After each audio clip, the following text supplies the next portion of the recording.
Okay, hello everyone, and welcome to Human Rock's YouTube channel, where we mainly speak about the topics related to childlessness in the workplace. And my name is Julia Fominova. I'm the founder of the Human Rocks project. Today we have a very complex topic to discuss, a big one, I'd say a very painful one. The one I've been looking into for some time already, because I know that it influences us in so many ways, and it has a great impact on our life. And it's called Disenfranchised Grief and Trauma of Childlessness. And I'm very happy to give a warm welcome to our today's panel, Cristina Archetti from Norway and Sandra McNicol from Spain. Hello, ladies. Hello. Hi. Well, Cristina is a qualified psychotherapist who supports involuntarily childlessness individuals coming to terms with a life without children and rediscovering their joy for life. Herself being childless, she is author of Childlessness in the Age of Communication, Deconstructing Silence, an ambassador for World Childless Week, and founder of the first Norwegian organization for the permanently childless. She offers online psychotherapy sessions, one-to-one support, and in groups. She also runs online support groups that engage the heart, emotions, the mind, reflections, and the body, strategies for well-being. Her working languages are English and Italian. Hello, Cristina. And we have Sandra McNicol, founder of Childless.life. She is an International Coaching Federation coach, holding a master's degree in the psychology of coaching and a postgraduate degree in grief therapy. She's also permanently childless, not by choice. She has been working in the childless community since 2020. She provides individual grief therapy support, runs healing horseshoes, which are support circles with ceremonies and workshops, and helps women find new purpose and fulfillment in her Embracing Us community. Thank you, ladies, for being on this panel today. I'm so much looking forward to our conversation. And thank you to our viewers for joining us. I remind you that you can ask your questions in the chat. And under the video, I will leave the links to the ladies' resources and their websites in case you would like to connect with them or to have, if you have some questions or if you want to refer to them for their services. Well, we will start with brief introductions, I guess, and I already mentioned some activities that our guests provide. So then I'll ask questions. Maybe my questions will be formulated in a wrong way because being a non-professional, just an ordinary person, I will ask questions how I feel them. So ladies, please do correct me because we definitely want to get this right today. And there's no wrong questions, just to say that. No, absolutely. If it's something that bothers you, it's right for you, I guess. So if you'd like to add something to the description that I gave to your activities, or if you would like maybe to share something of your personal story, you are very welcome. Who would like to start? Am I good first? Cristina, right? So I just want to say that it's actually the experience of being involuntary childless that led me to psychotherapy, because I wanted to understand more about my own experience, why it was so difficult, and also because I wanted to help people who were going through my same experience. So that's what drove me to it in the first place. But so I've trained in trauma therapy, particularly in an approach called IOPT, which stands for Identity Oriented Psychotrauma Therapy. And I've discovered that actually trauma understanding is very useful to a whole lot of things. So I don't exclusively work with childless individuals, but I particularly feel that the trauma approach is very useful, especially when you feel that you are stuck. And so we're talking about grief tonight, and grief, as I understand, although Sandra is the specialist, so she will tell us, it's related to a series of stages. And so if you're going through the stages, something is moving. But if you feel stuck, like you're always on a loop, and you feel like you can't move on, you want to come to terms with a life without children, but you feel you're always stuck, then a trauma approach is particularly appropriate. Although it's appropriate also in other cases, but yeah, that's my pitch, let's say. Okay, thank you, Cristina. Sandra? Julie, I would just like to start by thanking you for holding this webinar today. So it's a pleasure to be here with both of you ladies. And you did a beautiful introduction. So yeah, basically very similar to Cristina. I came into this field from a personal need. You know, it was really, I felt really empty, lost and alone with my grief, and I'd been struggling for around a year. And only when a friend who had experienced cancer said, "Why don't you check online and try and find some online groups?" did I find a wonderful World Childless Week, which I always like to mention because they're just, yeah, it's fabulous, and it was my way into the community. So I found World Childless Week, and I actually started from a personal need. So connecting with wonderful ladies like Julia and Cristina online, and from there I found it a really healing experience, and continued then through this just to help other people feel not alone during this process, because we will speak around this and the disenfranchised elements of the grief that we suffer. And that's a big thing. If we can come together and share our losses and take them out of the darkness into the light, then that's such a healing process. So yeah, so in terms of my introduction, I think Julia did a wonderful introduction. So I would just say that's a little snippet extra. Yeah. Okay, thank you. And again, warm welcome, both of you. So let's get to our today's topic. I thought that we might first give some general information about what exactly disenfranchised grief and trauma are, what's the difference between the two, and how we recognize them. Well, some theoretical information for our followers to understand what we will speak about further. So the first question is, what is what? So I'd ask Sandra to speak a bit about disenfranchised grief and Cristina about trauma. What are they? How do they manifest? How do they manifest themselves in us? How do we know that we are experiencing grief or trauma? Yep. So starting with grief, I would say, actually, rather than jumping into disenfranchised grief for a second, let's just focus on what exactly is grief then, because there's different definitions of that.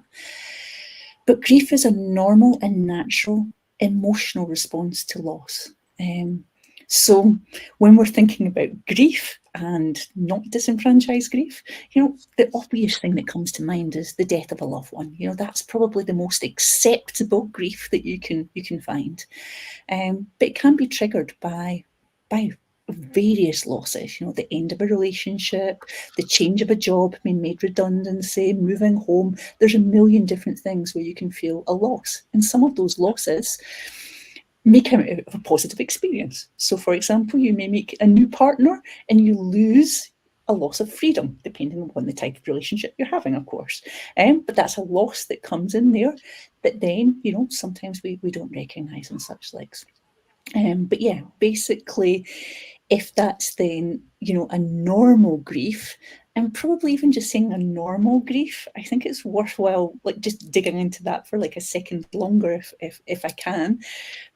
But basically, if we think about grief as all of those different types of emotions, if we think of a big ball of wool with many, or yarn, depending upon where in the world you are, then so wool or yarn, and it's all got mixed up, and all of the colours are all mixed together, and those are all of the different emotions that we have linked to grief. And then when we go through the grief process, we kind of pull out each strand, and, start to examine that in some way. And once we look at those and heal each of those strands, then we have this beautiful wool. We can go and create a new tapestry with it in the end. Basically that would be kind of like an introduction to grief. So what is disenfranchised grief and how is it different then? Disenfranchised grief was a term coined by a gentleman called Kenneth J. Doka in 1980, or in the early 1980s. And he truly is an expert on the field of grief and loss. The concept refers to grief which is not openly acknowledged, socially sanctioned, or publicly mourned. So if we think around, basically how does that work in a childless, not by choice situation, you could think of a few examples. So physically, we can have the loss of not having our child. But also, we then don't have our baby, our child, our teenager, and all of those events that come afterwards, all of those life events. And, if those are not acknowledged and seen, then, that can feel challenging. But another example could be, chronic illness, for example. You can't even try to have a baby because you have something that's not allowing you to do that, and your health's not allowing that. And again, that can be completely disenfranchised. So you can have the disenfranchised grief of not having your child, and the disenfranchised grief of you look well. So why then are people not they don't see that aspect of it as well. Or another example, just before I pass across to Cristina, who can speak about trauma, is then something like the loss of a body part. If you have a hysterectomy, then you lose your uterus. And normally there's not a ceremony or something to recognise that particular loss. So disenfranchised grief really means these things that then are not openly acknowledged, socially sanctioned, or publicly mourned, and those can have lots of implications, like we feel isolated, we don't have these rituals, and we can just feel like others just don't get us at all. So introduction, there's so much more, but I'll stop there to give So as you mentioned, Sandra, grief always needs some kind of recognition from society, right? That we need someone to give us this right to grieve, sort of permission to feel it, and otherwise we're just stuck in it, and we feel that there's something wrong. There's a phrase that I love, which each one of our griefs are as unique as our fingerprint, but what we have in common is a need for our grief to be witnessed. So I think that kind of summarises that each one of us will go through the grief process in a unique way. How we arrived here as well is completely unique, but what we do hold in common is a need for that to be witnessed. And that's super healing. Yeah, it's something similar to, you remember, Sandra, when we talked so many times about when we share our stories, our personal stories of becoming childless not by choice. It helps us every time we speak about it. It helps us kind of recognize and actually go through it and feel better after. So this, I guess it's something similar with grief. We always need a way to express it, to share it with someone who understands. And not having this leaves us with this sense of being stuck or being wrong. It's then 4 years into working with the community in individual calls and in the group calls. There's always an invitation on one of the very first calls to share that story, and it's amazing how healing it is just taking that grief out of the darkness and sharing the story, like you said, Julia. Every single client that I have that shares it comes out at the end going, oh my God, I feel so much lighter from just sharing it. And many people, and I think it's then, we don't recognise it ourselves because the whole world is saying this is not real, this is not something, get over it, all of those type of comments. We don't allow ourselves to grieve. So many of my clients come out 20 years later and then it's like, you can see everything in their body and whatever changed just from sharing that story, which sounds like the simplest thing in the world, but it's the power of sharing our stories is super beautiful. So yeah, thank you for emphasizing that, Julia. Okay, thank you. Well, Cristina, we are coming to this hard word, trauma. It's difficult to understand really what it is, being a non-professional, how it is different with to grief, actually. So I just would like to understand what it is, like a short definition or something, and particularly related to being childless. What comes first, if I can ask this in this way? Being childless not by choice gives us trauma, or is there any trauma that can cause us being childless not by choice? I mean, some traumatizing events that could have possibly happened influenced us in some specific way so that we later became childless not by choice. Okay, so if you can just elaborate. So I was going because because I think I need to clarify some things about trauma. And as you say, I think trauma comes with a kind of this dark cloud behind, like it's very scary. But it's not that difficult to understand what it is. And I mean, trauma is anything.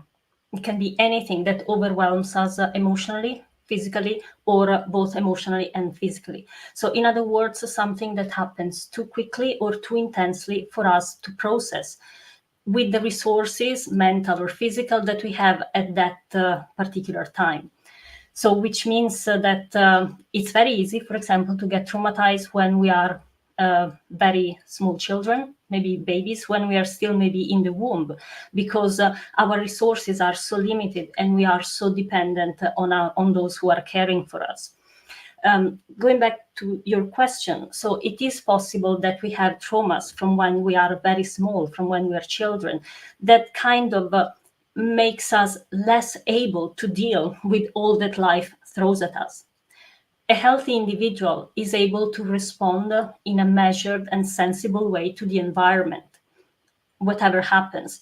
And it's very normal to go through positive emotions and negative emotions. And like, for example, experiencing a death, we would go through grief. And as Sandra explained, that's very normal, it's very human. And we are designed so that we take our time, but after a while, we move on because we have processed it. But in some cases, we already have baggage already with us, which makes it very difficult to process it. And for example, this is the experience I myself had, that I was sharing my story, and that was wonderful, and that made a huge difference. But I felt that I was still carrying this wound inside me. And in fact, that's why I was drawn to trauma, because trauma, the term trauma comes from Greek, and it means wound. And in fact, sometimes there are wounds that are deeper, and telling the story is absolutely an essential part, sharing and being witnessed. But sometimes that needs a bit more work. But going back to the trauma, if I can say, it's really important to make some clarifications. There are some misconceptions about trauma. That trauma is not something that happens to us. So as Gabor Mate, who has written a lot about trauma, and he's very popular, he's online, so you can watch lots of his videos. But as he says, trauma is not what happens to us. It's what happens inside of us as a result of whichever event. So to other people, it might seem something small. Oh, you tried to have a baby and didn't manage, but now you've got so much spare time. So what's the matter with that? Well, it doesn't matter what other people think, whatever the reason. So this for us was unbearable. It created this reaction. And important to understand also that a trauma might be caused by this unbearable event that for us was unbearable, that happened to us, but also by something that did not happen to us. Like, for example, not having a child, not having the future that you had dreamed of for decades. So something that doesn't happen is equally traumatizing as something that does happen. So I don't know, was that, have I answered? Maybe if you have other questions, I can move on again. But maybe the last thing is about grief, that if you're traumatized, another misconception is perhaps that trauma is necessarily associated to negative feelings. Yes, the unbearable emotion was the cause of trauma, but in the moment when you experience the trauma, you effectively split.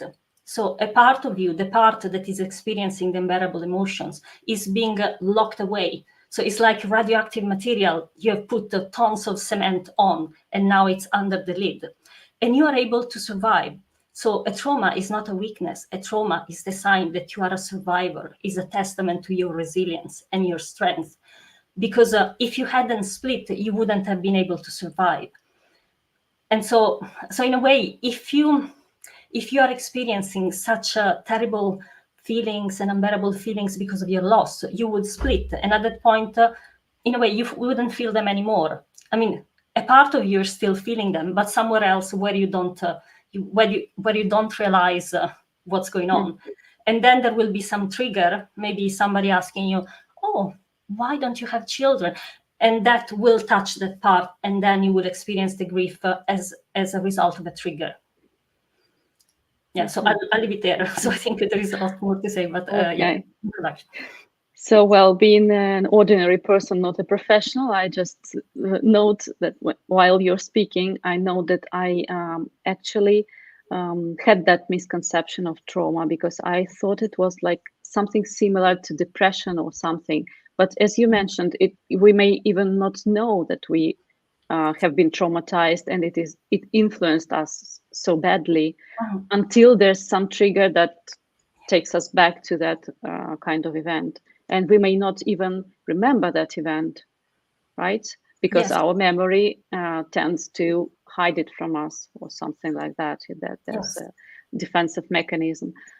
Okay, so it's not it's not all like it's not that much similar to depression, or not always, I guess. No. Okay, and I just wanted to ask if is it possible that some kind of traumatizing event in the past, especially in the childhood, could cause us some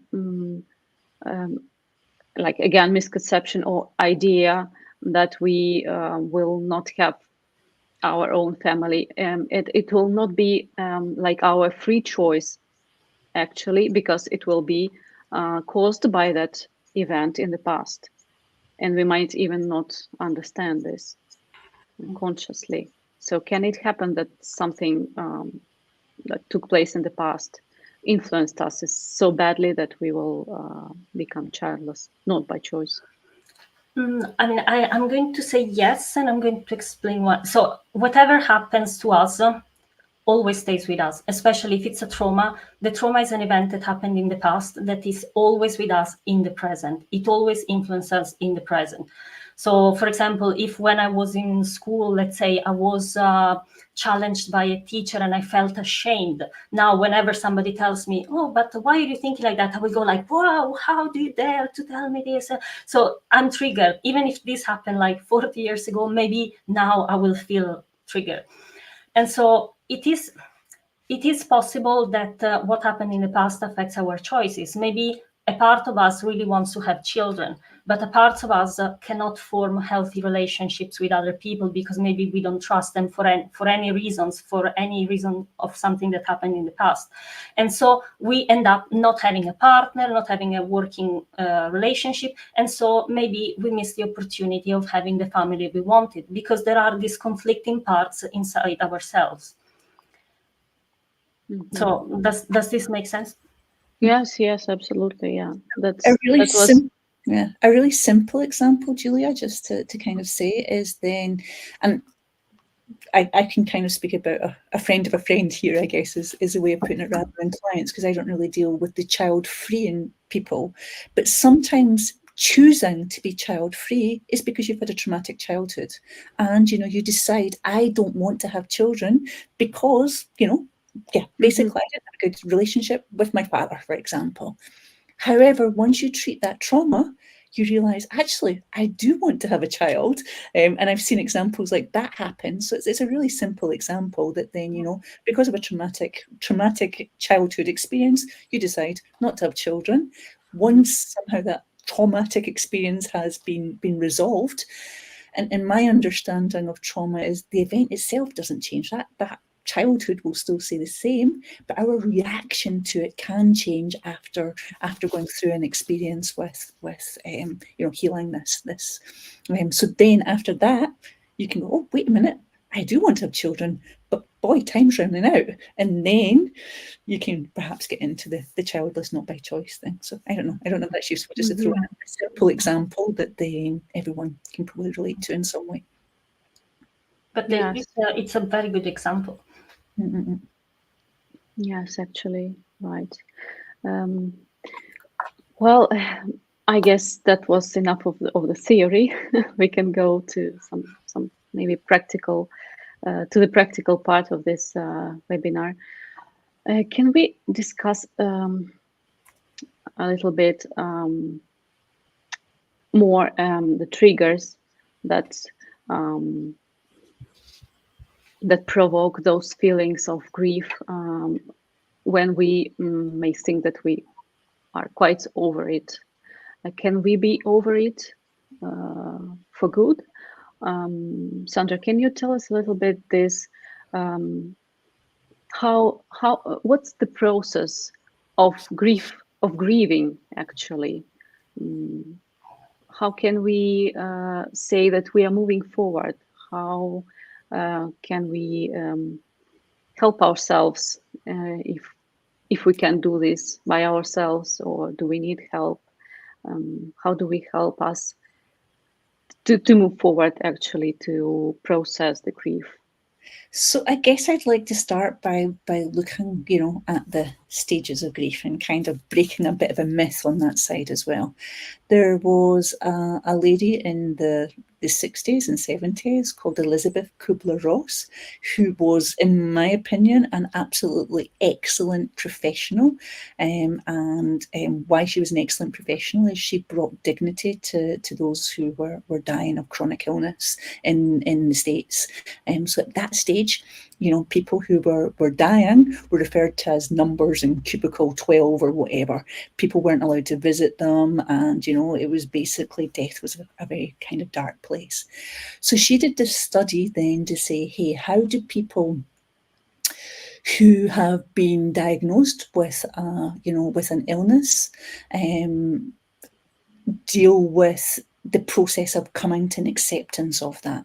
And this model has then been taken as a model for change, a model for grief, and it's been misapplied to the world. So you might hear, hey, you have this linear program where you enter into denial, you then go into anger, you'll start to bargain and negotiate with the world, you'll go into a sad depression, and then you'll come out the other side at acceptance. Life doesn't work that way. Grief doesn't work that way. As I say, it's really difficult to describe our stages of grief, because our grief is as unique as our fingerprint, as I said a few moments ago as well. So, so basically, in my experience of childless grief, it's really multiple layers. You know, you may deal with the physical losses, and you may grieve that process. We never have a child to have someone look after us when we're old, but somehow that's like almost the second thought that comes into our mind once we become permanently childless. We're like, oh my God, who's going to look after me when I'm old? So there's a grieving process and adjustment around that, as well as to, you know, basically how will I manage this, and you know, how do I accept that process going through as well. So it's very difficult to describe a definitive way of, you know, a model to go through and, you know, to complete the process of grief. But really, grief is all of these unfinished things. So grief, for example, is the what ifs. What if I'd found my partner earlier? What if I had done treatments? What if I hadn't done treatments? It's the jealousy and the anger, you know, that then, hey, this person has had a child and they're so not suitable to be a parent, and I would have been so much better. Those are all examples of emotions that come up. And as I say, the process of dealing with it is taking each one of these things that make us angry, and somehow angry, sad, jealous, whatever it may be, and treating those with love and care, and just shining a beautiful light on them and seeing, you know, what's the truth in that statement. And I'm trying to just see, you know, expressing those emotions and you know, basically honouring them in some ways as well. But yeah. So can we say that every time grief is about ourselves, that we are grieving something that we lost or how we feel about having lost something? So it's all the time, it's about ourselves.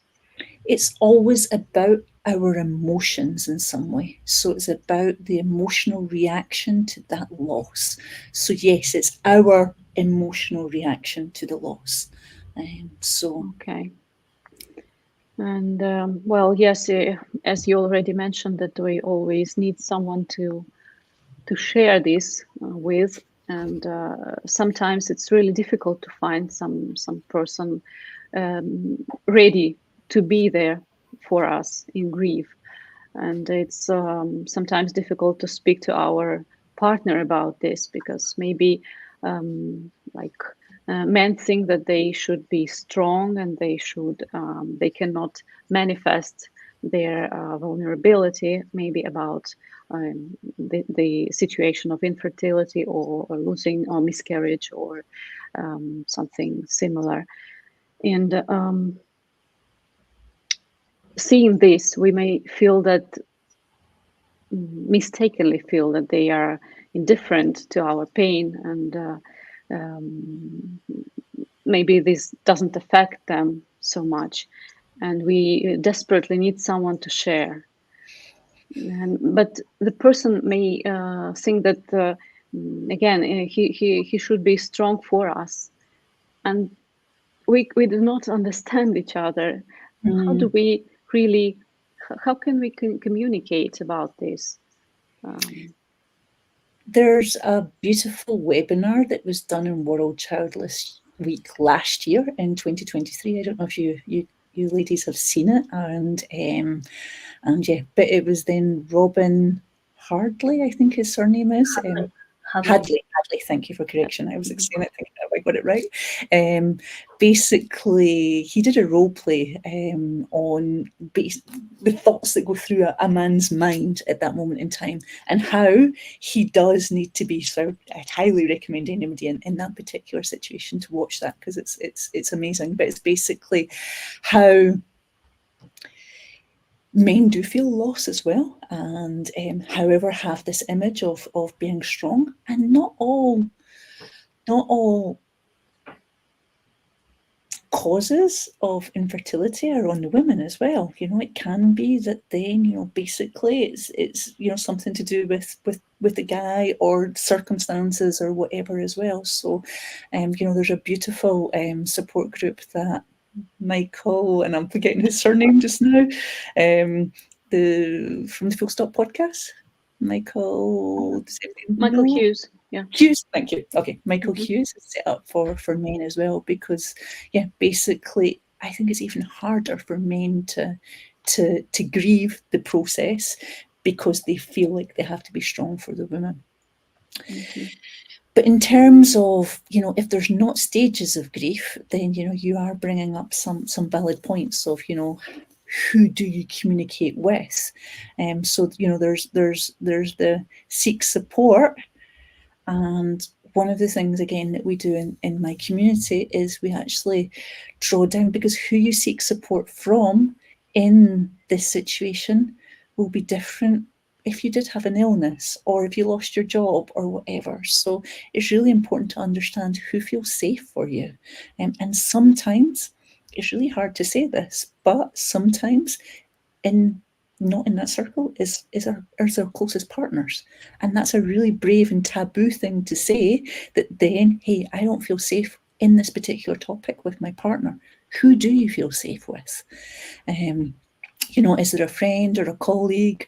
Or quite often the answer is, I don't feel safe with anyone. And that's then why you go online, you find the support communities, and you know, either through social media or through Cristina or I's offers, you come out and you find other childless people that you can either connect with face to face or online.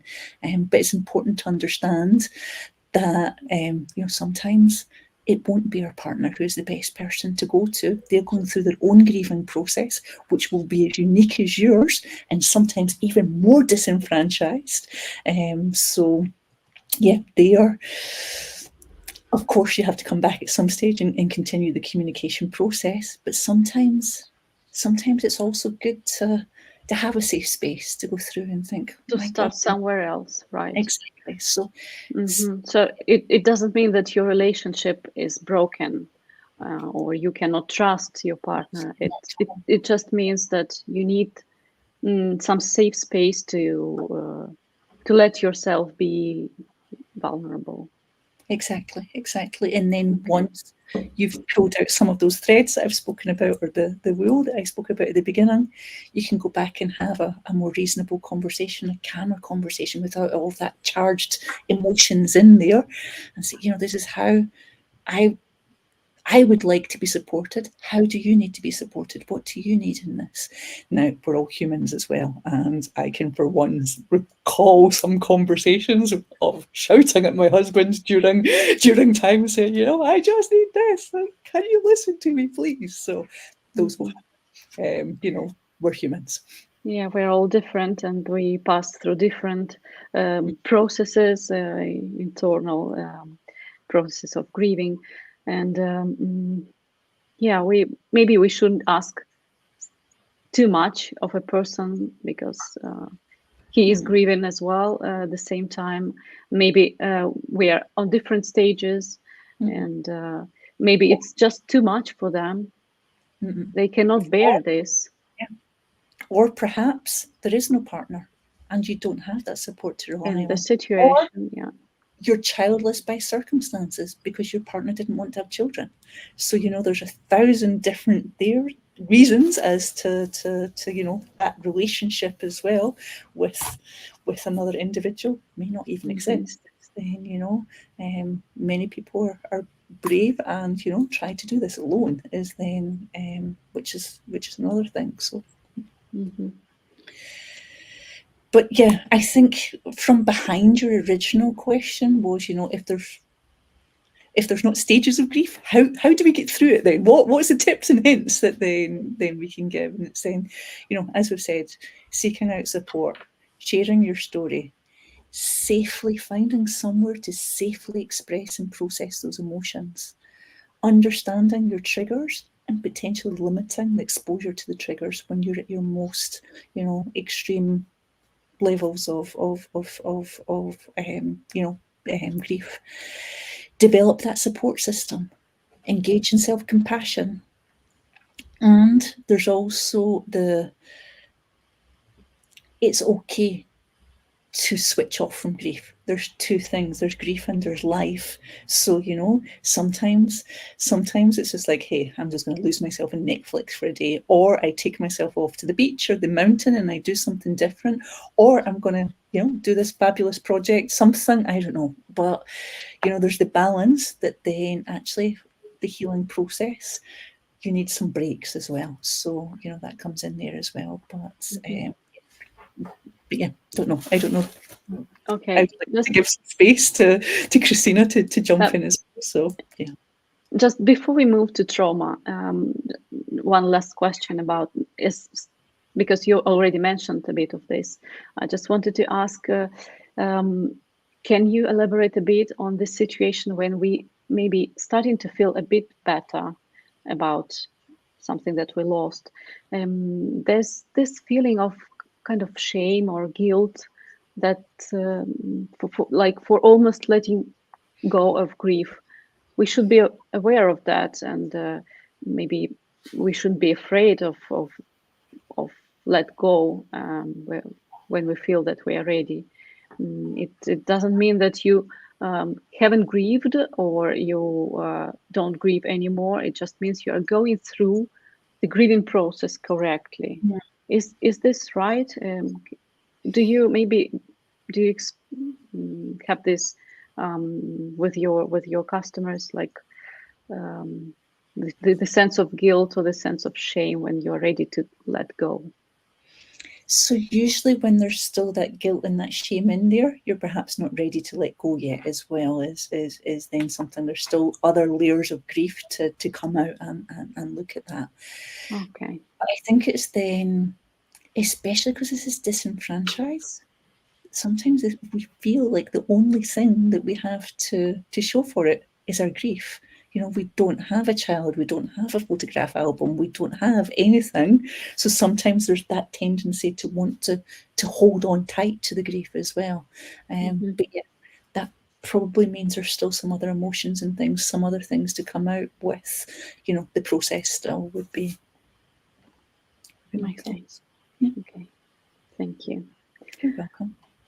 Cristina, I guess that with trauma it's even more complicated, because you can definitely you're not able to help yourself completely heal, and you should probably seek professional help at some point, because we already mentioned that maybe trauma is something that doesn't manifest itself frequently, or depends on some specific circumstances when you can understand that you have been traumatized. So can you give us kind of practical advice on how should we even start of thinking of dealing with trauma? Yeah, I just want to say that, I mean, it's true, trauma kind of sneaks up on you in very subtle ways. And so there might be this wound that you had maybe since you were inside the womb, or when you were a baby yourself, which is still with you in the present. And you actually don't know that it's there. Or maybe you're not able to identify the moment when this happened, because maybe even your mental capacity were not fully formed back then. But there are some indicators. And also I want to say that I also found that going through childlessness is traumatizing in itself. So you might have traumas from before, and childlessness might kind of nest within those. So it connects to those, becoming even a bigger source of problems in your everyday life. But it can be in itself traumatizing, not only because the loss can create these unbearable feelings, but I found even the IVF procedure can be the physical demands, the emotional demands of IVF can create trauma. Okay, now I want to make very clear. So if you've gone through IVF, don't think, oh my God, now I'm traumatized. So maybe you're not. But I know for sure that it can be traumatizing for some. Because you are effectively in this process where you are completely helpless. You don't have control on anything. Anything can go wrong at any point, and then you go continuously, perhaps through several cycles, through great hope, and then almost desperation, over and over again. And so this in itself can be traumatizing. So, I mean, many ways in which being childless not by choice is related to trauma. So trauma is tricky because sometimes you don't know when you were exactly traumatized, not least because those difficult and unbearable emotions you were going through have been cut off and locked away. And in fact, it might have seemed like, okay, now I'm going through this. And I think I can relate to my experience. During IVF, I felt like I even convinced myself I liked doing injections. I didn't feel anything. People say that you don't feel very well, you feel moody. I didn't feel anything. And if I think about it now, I know, because I was completely dissociated. I mean, that was really trauma, like a textbook. So I couldn't feel anything. And in fact, these are perhaps indicators that there is trauma. Because of this locking away this traumatized part, keeping them under the lid, takes a huge amount of energy. And so you might feel drained all the time, tired all the time. you are also, if you're trying to avoid triggers, you are on alert all the time, and that's also so incredibly energy consuming. Exhausting. Right. Yeah, and you are living in this survival state, where or an avoidance state. So indicators could be that either you feel you're living in this average state, you are not happy, you're not sad. It's a dull state. It's a state where you feel a bit numb. So that can be an indicator. Or you are not free. So you don't have all the range of choices that you had before, or just you feel you don't have all the range of choices. Like, you are living avoiding children, or avoiding where there are babies. I mean, I can understand. I mean, if this goes on and on and on and on, there is a problem there. So in other words, you feel you are stuck, and you feel you are in a loop. That's precisely the nature of trauma, that parts of you are stuck in the past, and you are not moving forward. Mm-hmm. And so Can trauma, sorry. Yeah. No, go on. No, I just wanted to ask if trauma can manifest itself in physical pain or any physical, feelings of being like not only on the part of the mood, but really physical pain or. Absolutely. And in fact, also Bessel van der Kolk has written about this. The body keeps a score, and that's what it is. The body keeps a score. And in fact, for example, when we are in the womb, we might not remember what happened to us because our brain was not even fully formed, but our body records everything. So in our body, we still know what we felt. So everything is inside our body. And also when a part of us splits because of the trauma, it's in a way we lose also access to some parts of our body. So it's not that we become paralyzed, although maybe in principle that could happen as well. But maybe, I don't know, you have tension, or you are cold, even the blood flow, or then the tension might become chronic, and then you have pains. But I mean, Gabor Mate has talked about trauma and how stress, I mean, not just trauma, but even just stress and continuous stress causes illness. And so absolutely, trauma affects our bodies. Mm-hmm. But if I can say about how to deal with trauma, of course, a way to, I recognize what Sandra says, it's about unfinished business, because it's this emotion that has remained in a loop and is trapped inside us, and it is still there, and we need to keep it under the lid, and it drains us. And so the only way to address this is to integrate that emotion, basically to embrace this emotion and dare to feel what at some point in our life we felt it was impossible to feel. And sometimes really, because these emotions happened when we were very small, this was life-threatening. But now we would be able to actually process it because now we have more resources. So in a way, I think it's really sad that most of us actually spend their life running away from emotions that we could actually meet and feel. But our whole being is designed to try and avoid them. So it's something that causes a clash. Controversial, right? Yeah, it's controversial. But I would second what Sandra was suggesting. I mean, trying to acknowledge the emotions we're going through. I mean, also in addressing trauma in therapy, the first step is really acknowledging the reality. What is it that you're going through? And dare to recognize it. And I must say that probably this is something that affects women a bit more than men, because we're supposed to be the good girl, always generous, always there for other people. Then we don't allow to feel envy or I hate this woman because she's having a child and I don't. It's okay. It's only a part of you that hates her. And I'm sure you're not going to act out this hate. So it's perfectly all right to feel everything and embrace this feeling and recognize this is what it is. And that's a good step towards healing. Mm-hmm. Well, that's encouraging, actually, because a lot of times we hear those stories where women feel those emotions and feelings of envy, of hatred, sometimes, as you mentioned, Christina, and they're scared of themselves, and they are making this worse, thinking that I'm a bad person. I cannot absolutely feel those feelings, let alone naming them. Like the word hate is something that we cannot even mention.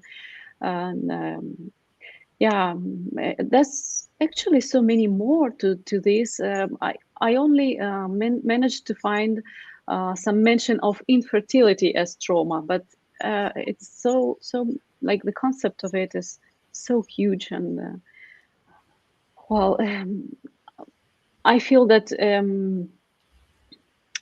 well, if you like, if you feel some chronic pain, or you're continuously in a bad mood or something, there can be trauma, and you cannot you may not even know this. So you should better seek some advice from a professional to start to unfold that situation, and to bring you back to the traumatizing event, to really leave it through, right?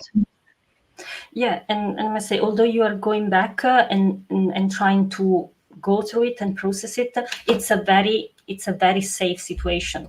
So I've thought about this metaphor, and I'm not sure whether it's good to use it or not. It's like, I thought it's like going to the dentist. Okay, this is already doesn't sound great, but so if you have a toothache, you wouldn't try to pull it out yourself, but you go to a professional. And so, of course, you're getting out of your comfort zone, but it's safe and painless. And at the end, you will feel better and you will heal. So I guess that's probably a good metaphor to talk about Right. it. I guess for people listening is then it's difficult in a way to define the difference between grief and trauma in some ways, because emotionally you don't feel good whilst you're going through grief as well. It's then, there's anger, there's mood swings.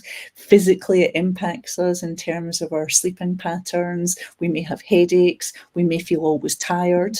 Cognitively, then, we may have difficulty in making decisions. Behaviorally, we might isolate ourselves, and spiritually, we might lose all meaning of life for some time. So it's these things can show up in trauma as well, and Yes. it's when it's super prolonged, and it's difficult to say what is prolonged, because we all go through the grieving process in a different way. Early grief, somehow people seem to think, well, the first year, maximum a year, then you're over it. Grief takes much, much longer than you would expect as well. David Kessler defined early grief, and as I say, I hate timelines and things like that, but I think this is a useful one just for us to set our own expectations as to how long it takes to. But early grief lasts a minimum of 2 years. And I would add to that then that starts from when we start to process the grief as well, not from, the event happened 20 years ago, I put it in a cupboard and didn't deal with it. But once you pull it out and you start dealing with it, there's at least give yourself a grace of 2 years, because the grieving process does take much, much longer. I was at a childless event in Chester last year, and we had a lot of the people in our community, the spokespeople, who were saying, 10 years on, I can really feel a difference now. So the other thing to mention in all of this is then, and it sounds super depressing, that then childlessness is a living loss. It is something that will stay with us forever in some ways. So it will become hopefully less intense and, less frequent. We're thinking about those typical waves, waves of grief that then, eventually one day we're going to be looking out at the sea and we can see and predict which wave is going to come to us. It's Mother's Day coming up, or I have to go to a baby shower or something. Okay, I can see this, I can plan for it, and I can organize myself around how am I going to support myself during this. And those waves will come less frequent eventually. But what is the timeline of it? So I guess yeah, it's difficult for us to give an exact definition of what is grief and what is trauma, because a lot of the physical manifestations are very similar. No, it's the Yeah, I mean, you're right. And also, maybe grief is only one manifestation of trauma. Trauma can manifest itself with you are super busy, you're trying to do 10,000 things so that you keep at bay those uncomfortable feelings, because you're keeping yourself doing all sorts of things, and that works up to a point. So usually these are all survival strategies, and they always work in some context, and then maybe you get older, or maybe the context where you could do 10,000 things has disappeared because now you have a different job. And so suddenly things start falling apart, and then there is a crisis. So that's also a sign that there is, that was a survival strategy. But it's true. I mean, the time is unique to everyone. So again, I don't deal particularly with grief, but perhaps from my perspective, the difference would be that one has the perception that things are not developing. So I guess grief goes in stages. So it moves, it evolves. While if you feel that you're always back to square one, I think that means that there is some other burden that has become entangled in this. But then, I guess, as you say, every person is unique. And at the end, they need to see what works for them. Mm-hmm. And in fact, if I can add one thing, that even in terms of recommendations, when it comes to trauma, there are even some recommendations for self-care that seem so harmless and so positive, but they can be triggering, actually. Like I had found somewhere on a book even about how to deal with crisis. So something like you make you should maybe find the areas in your daily life where you have control, where you can push the pause button and just receive.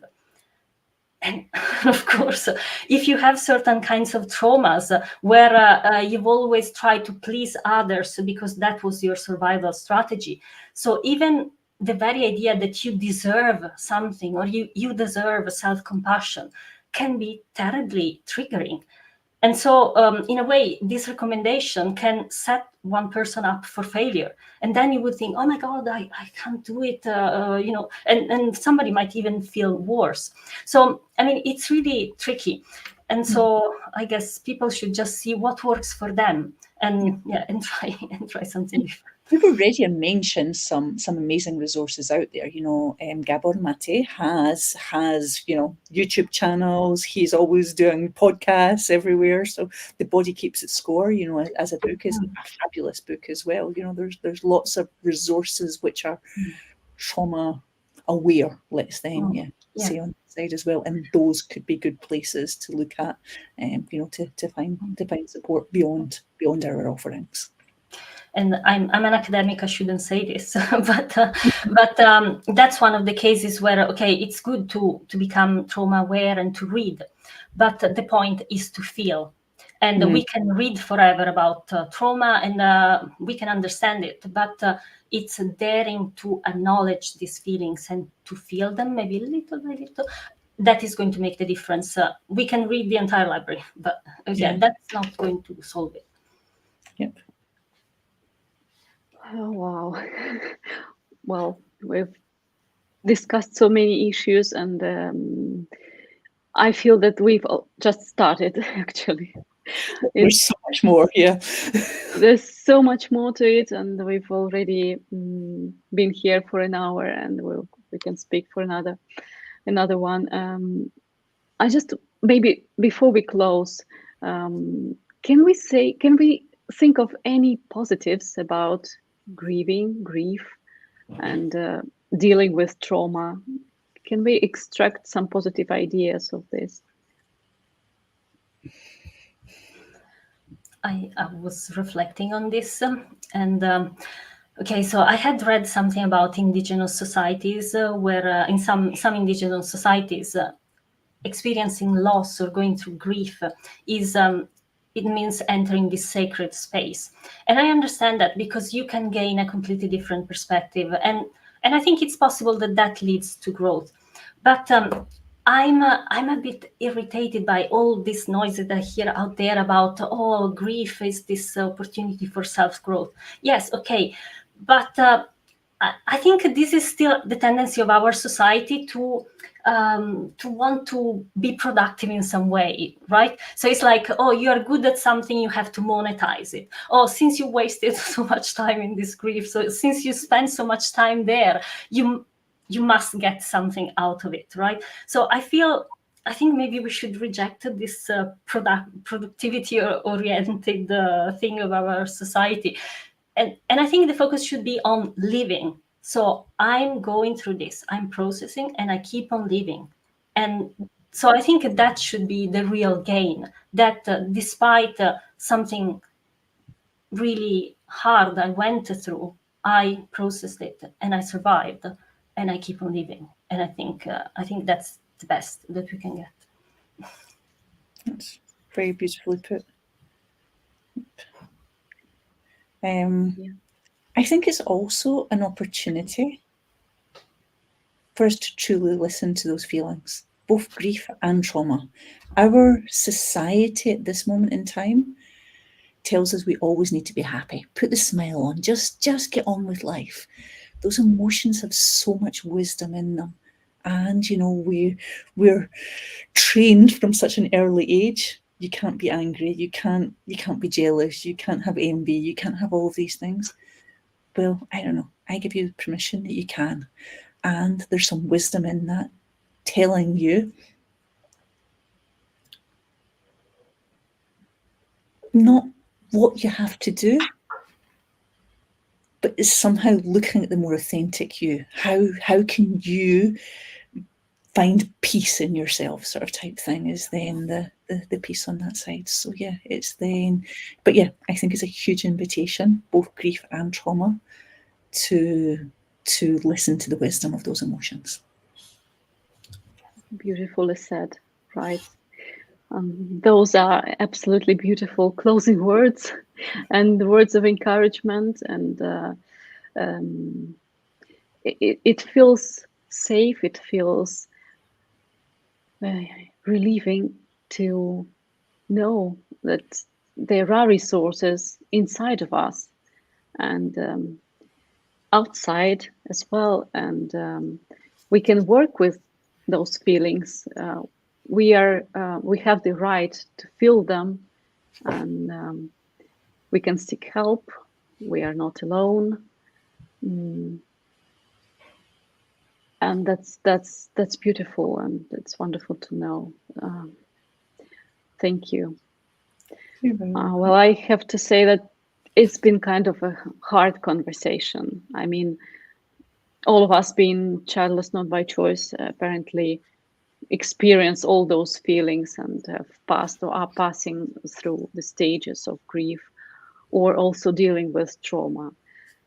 And sometimes it's absolutely hard to recognize that we feel those feelings, let alone talking about them. We just know that the time may pass, but that the pain doesn't go away. And I'm sure everyone who's listening to us can tell this. And I guess we shouldn't just sit there and wait until it passes. We should actually grieve. We should go through all those stages, and that's why it's so important to understand what we are feeling and maybe who to refer to for help. So thank you, ladies, for this conversation. It's been an amazing hour in your company, and I personally feel encouraged as every time after being on the groups of support with Sandra or Cristina. And even it was hard, even if it was hard to face those issues, I can see the light in the tunnel. Thank you, everyone who has been with us tonight. And if you'd like to personally contact Sandra or Cristina, I remind you that there are links under the video to their websites and social networks. So please do check those out. And well, just closing this webinar, I'd like to say, please be gentle to yourself and just keep going. One little step at a time. You're not alone. And see you again on this channel. Thank you. Take care. Thank you. Bye.